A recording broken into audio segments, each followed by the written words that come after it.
spravodlivosť a rovnosť pred zákonom sú dnes na Slovensku ohrozené.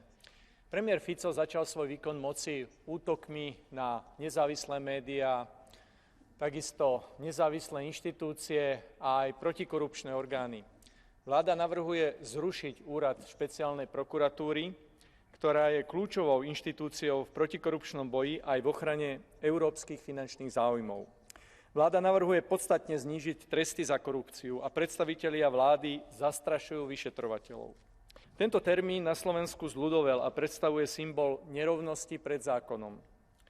Dovoľte mi pripomenúť, že v Európskom parlamente sme konali po vražde Jána Kuciaka a Martiny Kušnírovej a konali sme tiež aj pri korupčných podozreniach s európskymi zdrojmi v poľnohospodárstve. V oboch prípadoch zohrala kľúčovú úlohu špeciálna prokuratúra. Preto nezostaneme ticho, ak máme stratiť dôležitého spojenca v protikorupčnom boji, ktorým je špeciálna prokuratúra. Dovoľte mi poďakovať sa z tohto miesta všetkým občanom Slovenska, ktorí sa ku téme vyjadrili aj včera protestami v mnohých mestách mojej vlasti.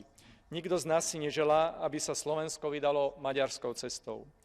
Hovoríme jasné nie zrušeniu kľúčovej protikorupčnej inštitúcie, nie systému ich ľudí a nie svojvoli premiéra Fica.